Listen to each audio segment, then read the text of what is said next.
Welcome back, Sacred Journey Mappers. I am excited to have you back and working on your Sacred Journey Map.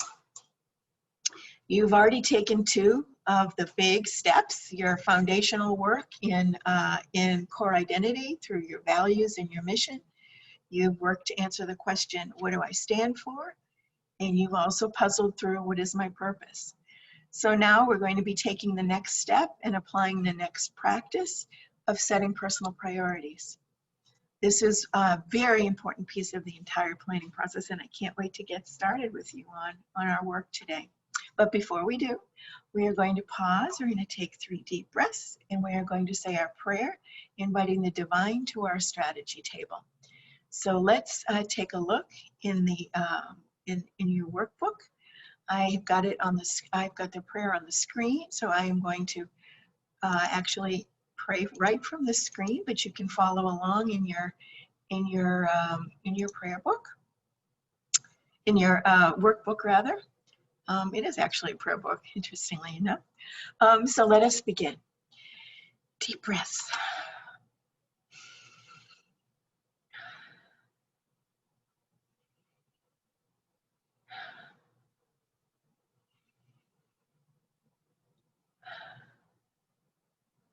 Divine Creator of the universe, thank you for showing us what we stand for and our mission in life. We are excited to take the next step to discover the growth areas that you would have us work on. We know you are in the midst of us now and ask you to open our hearts and minds fully to life and to your Holy Spirit as we seek your wisdom. Lead us into all truth about the gifts and talents we have been uniquely given and our most critical areas of challenge. Show us the opportunities that you have prepared uniquely for us and the mindsets and behaviors that hold us back from achieving our purpose. Help us separate and prioritize the challenges and opportunities we should pursue from those that should not worry us, distract us, or make us fearful. We know that even when things seem broken or shattered, you can transform our vulnerabilities into strengths and restore a sense of order in our lives. Make us open to awakenings of the divine spirit within us. Open our eyes to the mystery of strength made perfect in weakness. God of hope, thank you for your promise to make all things new. Help us know that everything will work together for the good of our life purpose. Assure us that all is well. As we work on our own and together in this sacred circle, allow your divine spirit to inspire all of us to reflect your infinite love for each of us. Amen.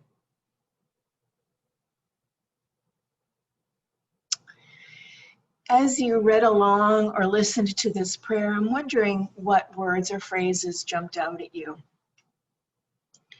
I know when I've done this particular prayer with other sacred circles, there is a particular sentence in here that rings true with people and really resonates. And I wonder if it's the same for you. I'll share with you what that is. I'll bet you can guess. Maybe you can guess. It is actually help us separate and prioritize the challenges and opportunities we should pursue from those that should not distract us, worry us, or make us fearful. You know, there are so many things that hold us back when we're trying to grow and develop and plan for the future. And this is one of the areas that we're particularly vulnerable. There are so many things to be worried about and concerned about and be fearful of in life. And when we focus on those things versus opportunities for growth, we can really get distracted and feel like a mouse on a treadmill, that we're just going around and around and around and not getting anywhere. So one of the things that this particular prayer helps us do is kind of begin to dislodge that, begin to get that sense unstuck. And I'm going to show you some really specific ways that we're going to be able to do that. Let's take a look at where we are in the process right now. So we are right in the middle. We are at personal priorities. So you have done your work in core values and mission, which defines and supports the foundation of who you are. You've answered the question, what do I stand for? And you've done really good work to answer the question, why am I here? What is my purpose? Congratulations. That was phenomenal. Not easy, not without its deep reflection and introspection. And I'm excited that you have put those two really significant building blocks in place. So they are there. You have your core values and your mission in place. So now what do? Now we are on the step of looking at our personal priorities. So your personal priorities serves as an assessment of where you are now and identifies the future growth you want to see in your life. I'm going to talk a lot about that, really focus on that in today's session. Where you are now and the future growth you want to see in your life. So this is like a fulcrum if you think about our whole entire sacred journey mapping experience and process. We are at that point that's going to be leveraging where you go from here. So where you go from here is your actual plan. It is the plan that you will use to achieve the growth you want to see. And that will be made up of your vision, your success milestones, your promising pathways, and your inspired action steps. So that's the trajectory, that's how we're heading, and exactly where we are. So let's take a look at what I'm going to share with you today. As you know from earlier sessions, this is 20 years of experience I'm bringing to the table to help you as you connect with your inner strategy guru. And I want to share with you today, picking up on that thread, I want to share with you today 6 insider secrets to setting personal priorities. As you can imagine, doing this work for 20 years and impacting and influencing the lives of thousands and thousands of people, I have learned a few things along the way. And these are the things I want to share with you today when you think about the practice of setting your personal priorities. So the first insider, and we're going to go into each of these as the lesson goes on. But the first secret is to actually control and let go. To let go of the things over which you have no control. So what are those things? We're going to talk about those in a minute. The second insider secret is to challenge your beliefs and assumptions. It's beliefs and assumptions that will hold you back and contribute to a fixed mindset. So the third insider secret is to change your mindset. We'll talk about what mindset I'd like you to consider changing from and to, and some techniques to help you do that. And then change your mindset and choose your focus. So once you've changed your mindset, you want to identify the areas that you want to prioritize over the next 3 years. One of the areas that planning goes astray is when we try to do too much.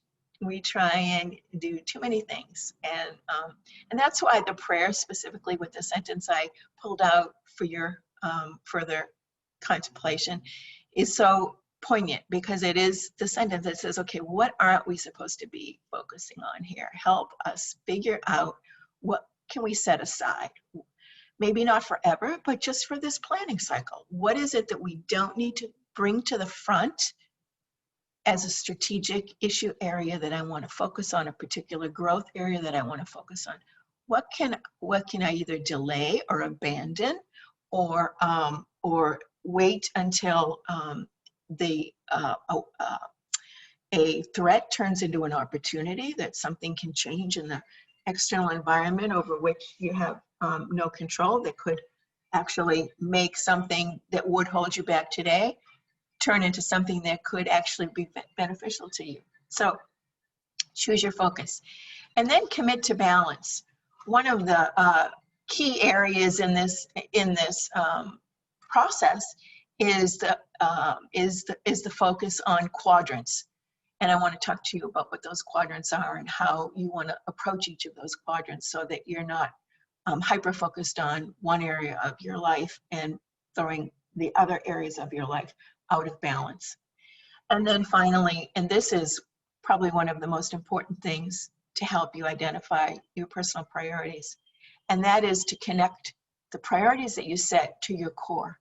So that's why this work, I've said before, is sequential and builds on one another. So the connecting to your core is where are the opportunities that exist in your environment that can help you live your mission and your core values with greater passion and greater success. And so you want your priorities to actually be tied back to your core identity. So one of the filters would be that you'd want to think about would be, okay, will this influence in a positive or negative way my ability to live my values and my life purpose? And so we'll get to that as one of the last things we talk about today. So that's the outline of the lesson. These are the 6 insider secrets that we're going to begin with. And let's start right at the beginning, which is let go of what you cannot hold. So one of the, we think so often of control, and we get distracted by control and distracted by attempting to control things that we cannot control. And it's really your sense of being in control that needs to end, because you're not in control of so many things that go on in this world and so many things in your life. What you do control is how you react to the things that are going on over which you have no control.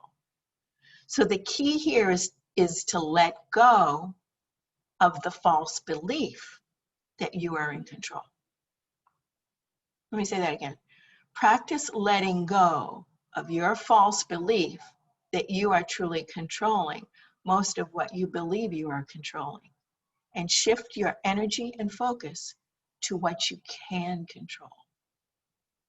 That will free up energy, head space, heart space, soul space, time, investment.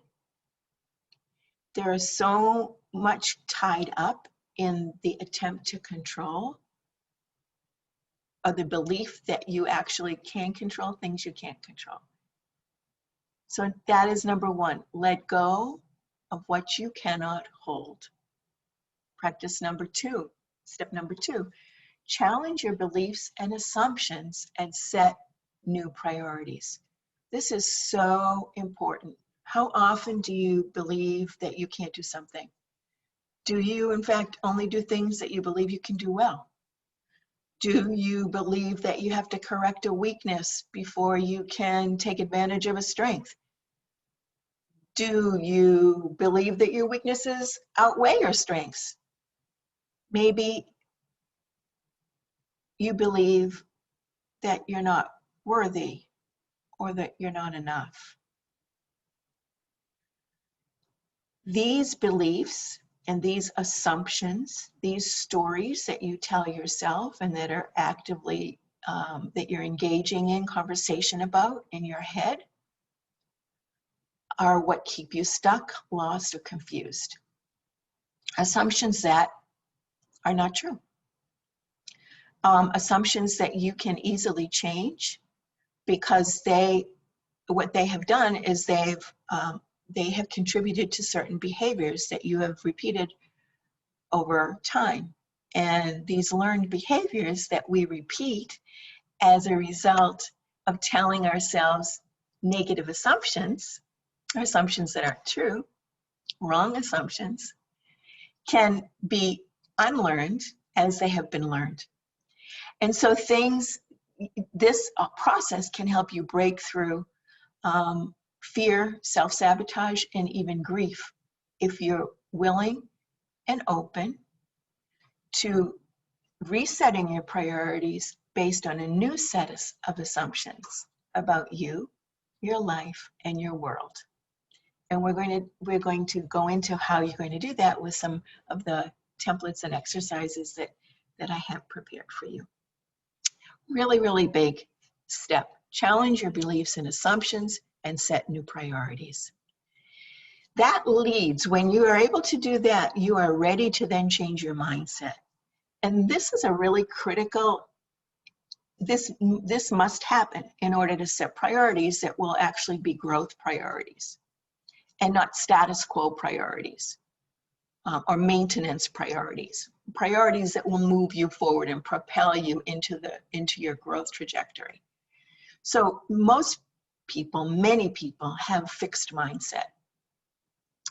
In fact, it's been a way we've been taught. The belief that your basic qualities like intelligence and talent are fixed and predetermine your outcomes in life. And sort of, it's either natural or not natural, and that's kind of where you're going to, will be your path based upon your brain and any gifts and talents you've been given. These limiting beliefs keep you stuck, lost, and indecisive, and really can be undone. Learned behavior can be undone, and a false assumption can be corrected. But you need to have a vision of where you're going. So what are you correcting to? What are you correcting for? What are you adjusting to? So what you're adjusting, correcting for, and to is a growth mindset. And a growth mindset is the belief that your most basic abilities can be developed through dedication and hard work, and that brains and talent are just the starting point. Just the starting point, not the ending point. That yes, you've been given brains and you've been given talent, and that's the beginning. So your growth mindset, rather than keeping you in a box that's limited, a limiting belief by the intelligence and talent you were born with, a growth mindset opens you to possibilities and endless opportunities. So some of the language that you hear in your head, you've probably maybe saying this right now. A fixed mindset, here's the kind of thing you'd be saying. I'm not good at this. This is too hard. I quit. I can't do this. Those same thoughts transformed into a growth mindset, rather than I'm not good at this, can be replaced with I'll use a different strategy. Rather than this is too hard, you can say this may take time and effort. Rather than I quit, you can say I won't give up. And you can transform, and you can reconnect the synapses in your brain from a fixed mindset to a growth mindset. Here are some mantras that would help you do that. Let's see what resonate with you. I'm going to scan through these really quickly. I am brave enough to try. I can do hard things. I'm on the right track. I learn from my mistakes. I can learn anything. I try different strategies. I strive for progress, not perfection. I go after my dreams. I try new things. I'm a problem solver. Today I will try something new. I'm a work in progress. Mistakes are how I learn. The expert in anything was once a beginner. Believe you can and you're halfway there. You control your choices. Say you can and you might. Say you can't and you're right. I'm safe. I'm calm. I can handle this. Learning is messy. Forget the mistake and remember the lesson. I haven't figured it out yet. So as I hope you heard some things, some mantras in here, some affirmations in here that you feel comfortable repeating to yourself, because I think it will make a huge difference in helping you get on a path of growth, steady growth, and stay on a path of steady growth. There are a couple in here that really resonate with me. Number 7, the I strive for progress, not perfection, is something I've had to work on my entire life because I am a perfectionist. And this is hard. And I must keep reminding myself that if I wait to make something perfect, I may never do it at all, because there's no way it can be perfect the first time I try it. So that idea of striving for progress, not perfection, to dislodge my assumption that being a perfectionist is the way I must live my life, or the way I would live my best life, is a really important shift for me. Another one here that I really like, and I learned the power of the word yet a couple of years ago at a international education conference that I was presenting at, and Dr. Angela Duckworth, who has written on grit so amazingly on grit, spoke to a small group breakout that I was in, and she was talking about the power of yet, you know, and it's yet gives us permission. Yet is not self-limiting. Yet says, I can do this. I may not be doing it now, but I'm on my way. What am I not doing yet? And if you give yourself that permission, that growth permission, be surprised. You may be really surprised as to what you might undertake that you would not normally even imagine that you would do. So I encourage you to think about these affirmations, if you want to call them mantras, sayings. Replace old assumptions with growth mindset assumptions, and you will be able to make that leap forward into, rather than feeling that you need to correct weaknesses before you can take advantage of opportunities, that you'd be ready to seize opportunities, that you'd be ready to move into that white space of what might be. So, growth mindset. 4 and 5, items 4 and 5, choose your focus and commit to balance. So over the years when I've been doing these sacred planning circles, I mentioned in the orientation video that I found that the areas that people wanted to work on really could be divided into 4 main areas. Self, which is the care of your and growth, personal growth, whether it's spiritual or gifts and talents, or health, or social emotional health, physical health. Areas can be it can be financial well-being, anything, any area that impacts your sense of healthiness of self can fall into that quadrant. Another area, second area that people are really concerned about, of course, are their relationships. You know, whether it's family relationships, friend relationships, relationships, and how you interact with people, how you, in the values that you espouse, connect with other people in the world and enter into mutually satisfying relationships. So relationships are really an important aspect of growth.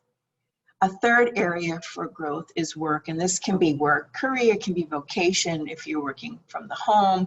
It can be anything that is not related, that focuses on some kind of productivity, some kind of deliverable, some kind of creating of circumstances that influence your immediate environment, your work, your passion, your calling, your vocation. So that area of work, how you spend your time, it can be, if you're a student, it can be school. You know, it can be anything that relates to what you're learning or what you're doing, or how you're producing some kind of deliverable. And the fourth quadrant is, and this one is so interesting to me, because this is, right now, I think in the moment we are in time, this quadrant is so critically important. And this one is our impact on the world. You know, I have worked with so many people who discovered when they were doing their core values work that they had compassion, or they had service, or they had love, or they had empathy, you know, as a core value. And when you have those values and you don't have a place to invest those values or translate those values into action, you can actually have a gap in your life. You can have a place that feels out of balance because you're investing so much in self and work and relationships. But man, if you have this value around service and compassion and empathy and integrity and social justice and inclusion and, you know, higher values of that are human societal values, then you want to be able to have some accomplishments, some targets, some things you want to do in that area to feed your soul.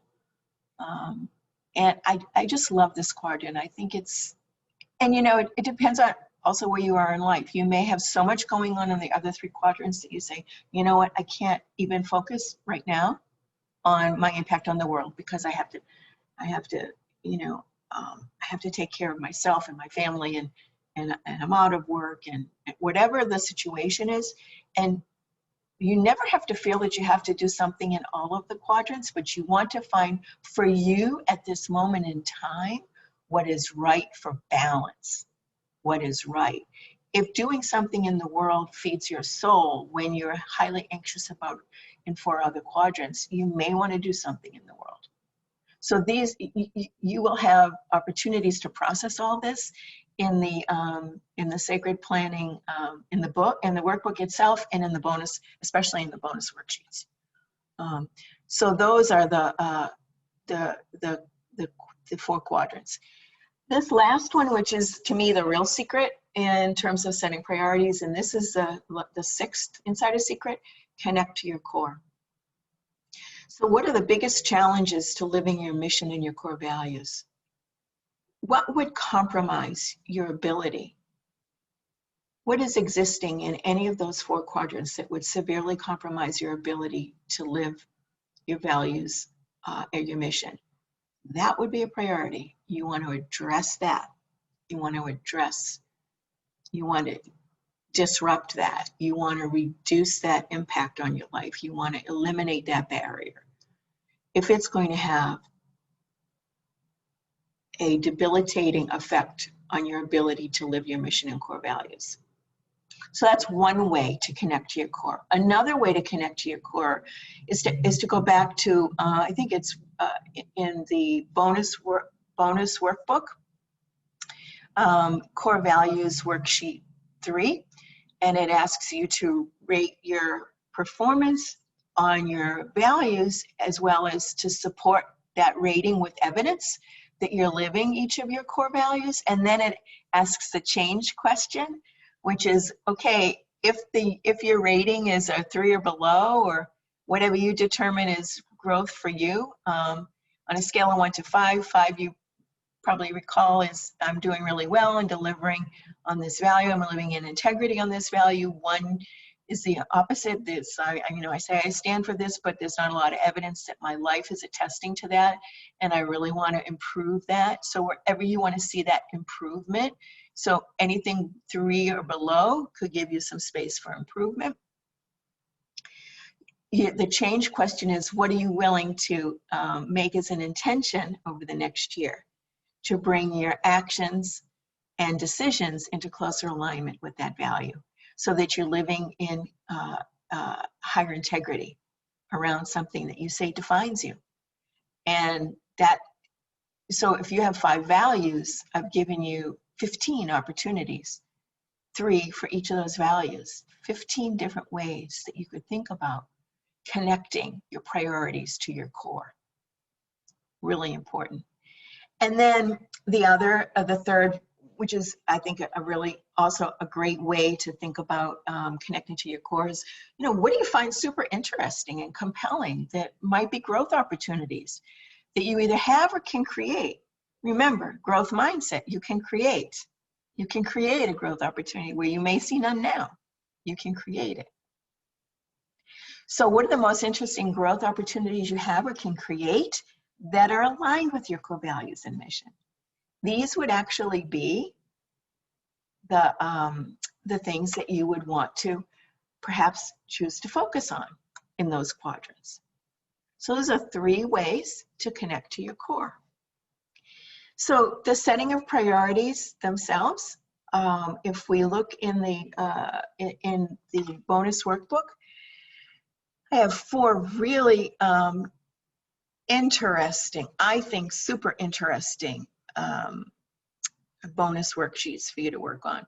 Opportunity mapping, reconstitution, catalytic questions, and challenging limiting beliefs and assumptions. And I'm going to go into each of them very briefly here because I don't want to spend too much time going into them. I want you to spend the time going into them, but I want to just orient you to them. I'm going to stop this share and grab another share to do that. So we're going to go over these 4 different exercises. But here's the upshot of this entire lesson is, where are you now and where do you want to be? Where are you now and where do you want to be? So where you want to be will be your plan. Where you are now is an assessment of what should be your personal priorities. Does that make sense? Okay, that makes sense? All right, so let me go ahead and pull in, if I can, the, okay, so it's not letting me do that. Okay, hang on 1 second. I am going to close this. Here we go. And I'm going to grab this. Oops. Okay. All right. So I'm going to put us on pause for a moment and go grab that document, and I will be right back. Okay, we are back. Here we are, and we have the workbook I've been referring to, the Sacred Journey Mapping Bonus Workbook. And I'm going to flip right to the, hopefully you've been working on this, and this helped you get clarity on your core values and your mission. And here we are now. Oh, here, look, here's that page I was just referring to, Core Values Bonus Worksheet 3. And this is where you put the core value in the middle of the of your circle, and your evidence that you're living this value goes in the outer circle. So you can fill all these in. You know by now this is a fillable form or interactive workbook. So you're going to fill in your core value. You know, let's say I have service as a core value. I might go to cooking, which I love to do at the soup kitchen, which is my thing, that kind of thing. So how are you going to build this out into something that is robust? And then you're going to rate yourself. You say, oh, you know what? I have a lot of things here, but I can always do better. So I'm going to say it's a 3. And then, what can I do to raise my integrity rating on this core value? Well, maybe I could make more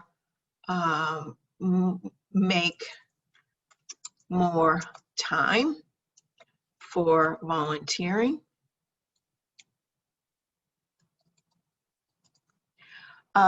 Maybe I could find more, so you first have to make the time, but I could find more areas of need. You know, so what am I going to do differently so that if I were to come back and do this same rating of the value called service that I care deeply about, that defines me, a year from now, that I will have made some progress down here, and oh my goodness, maybe I've gone up to a 4 or maybe even a 4.5. Wouldn't that be nice? So that's what you want to do. That's how you want to think about taking what you've already filled in here, and if you haven't, I hope you will, and thinking about how those are going to factor in to your priorities. So personal priorities. This is a list of, and it's not exhaustive, but this is a list of areas that have come up when I've done sacred circles for people in the past several years. And each of them fits into one of the 4 quadrants. So, you know, something, for example, like finding meaning in life, I would put in the personal, in the self quadrant. Finding fun and happiness in life, I'd probably put in the self quadrant. Spiritual development, I would put in the self quadrant.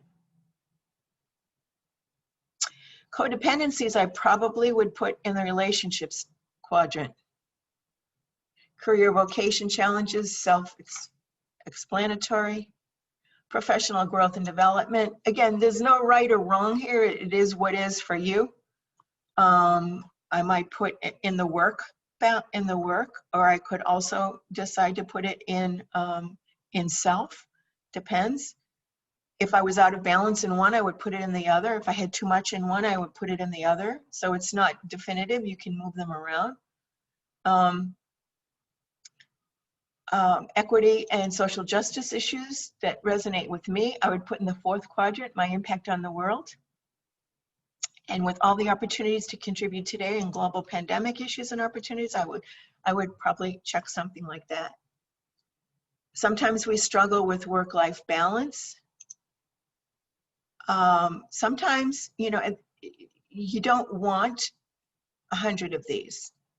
You want to identify the ones that are in the top of your mind. So I might have I'm going to have a big list here. I might have a list that has a lot of them to begin with, but it's not where I want to end up. Separation from family and friends, maybe. Family life cycle events and transitions. People are getting older, people are getting married, people are having a terminal illness. I mean, there are lots of family life cycle events and transitions that we want to be thinking about and preparing for. So I have a lot checked here.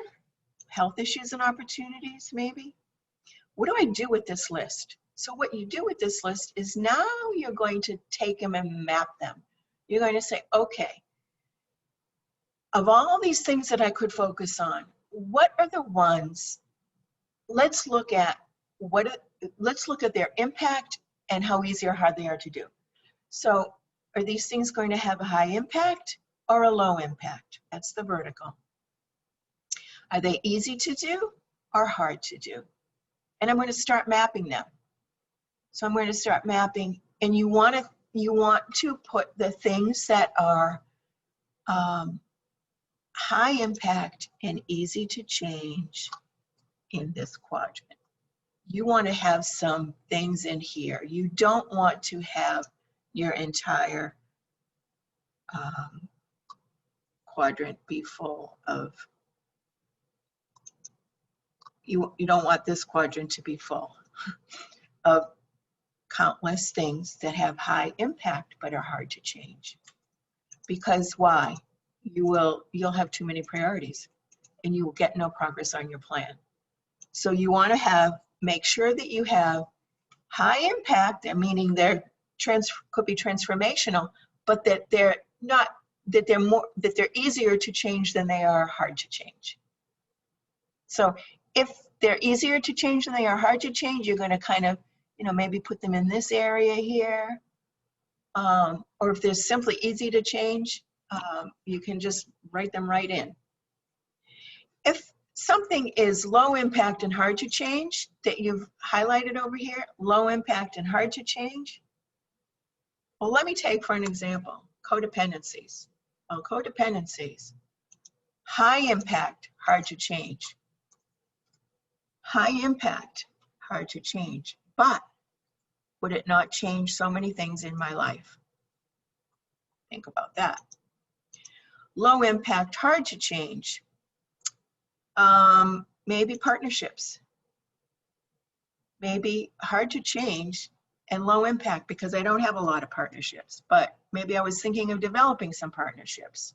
Maybe I wanted more partnerships, but it's not really going to make a huge difference in my life. And it'd be hard, really a lot of investment to get going. So you know what, I'm going to put that in there. So this is the conversation you're going to have with yourself. Of the things I checked, which things do I want to invest my, represent the best growth opportunities for me? And the best growth opportunities for me are going to be things that have high impact and are easy to change, or high impact and hard to change. Those will be your stretches. So that's the challenges and opportunities map. And you'll learn a lot by going through this. The next map is you're going to take the same list, and now you're going to think about reconstitution. I love reconstitution because it gives us a chance to separate from things we shouldn't be doing. And shouldn't is a judgment word, I apologize for that. That we would benefit from walking away from, that we would benefit from stopping doing. So same thing, you're going to check the things here that are interesting to you. And then you're going to look at this reconstitution map and you're going to say, you're going to make intentions. You're going to say things I intend to do more of, do less of, start doing, or stop doing. Do more of, do less of, start doing, or stop doing. And be generous with the stop doing. Because it's difficult, if not impossible, to make space for new things in your life if you continue to do everything you're presently doing. So you are going to prioritization and trade-offs. That's part of this process. You are going to have to decide, what can I stop doing? What can I do less of?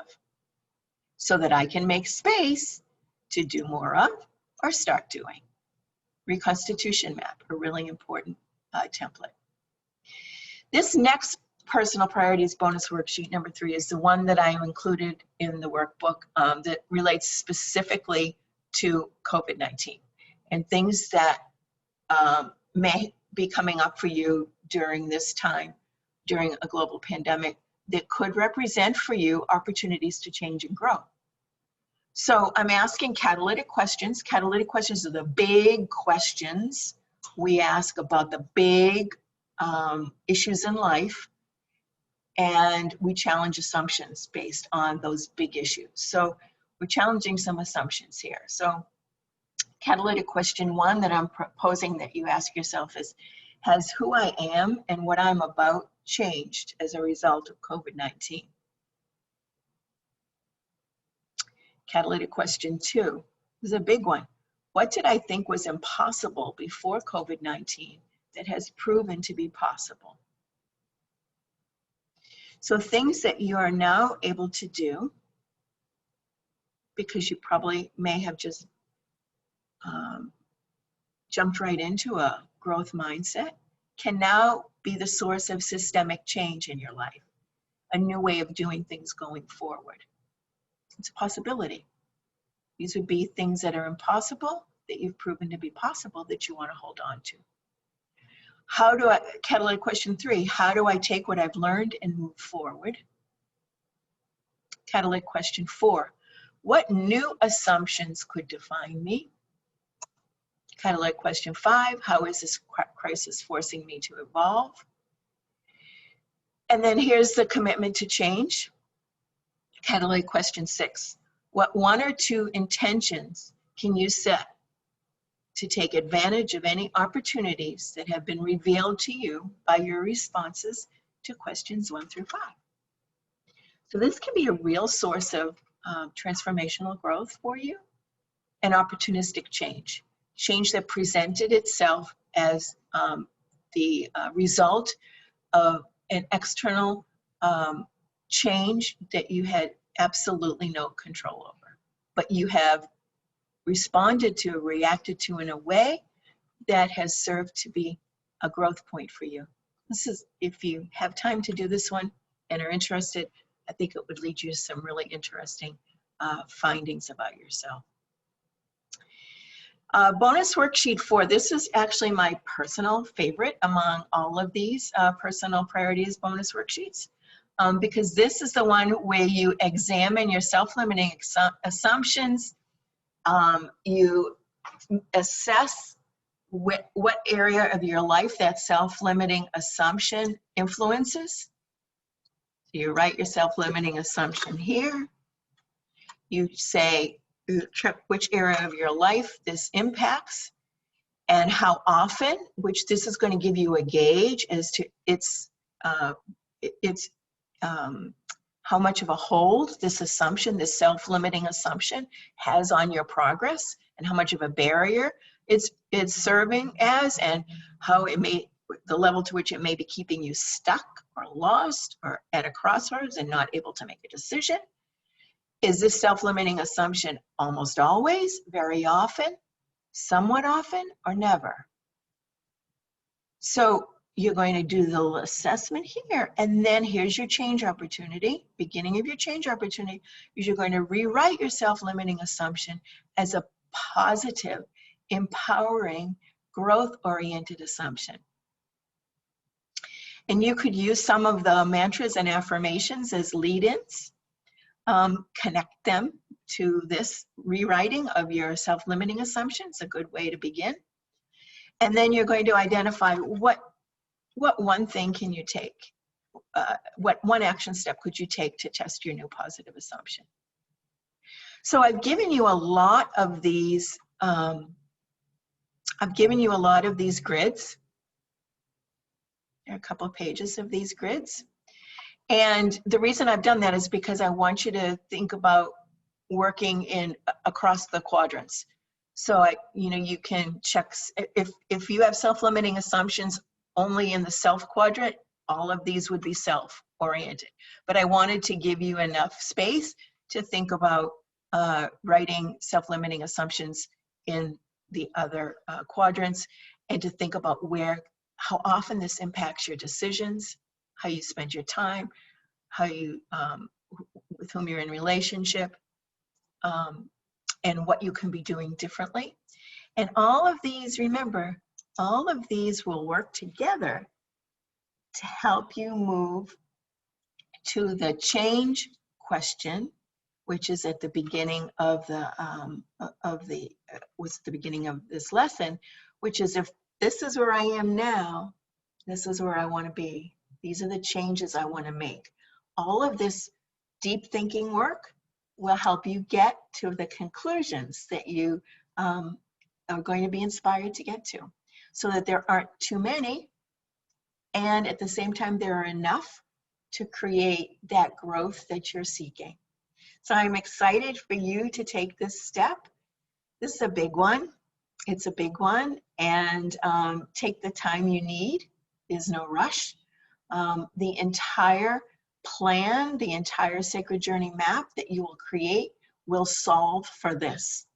So whatever this work is for you, it's going to impact the rest of your entire Sacred Journey map. So take the time you need, and I will see you next time when we will come back and we will be ready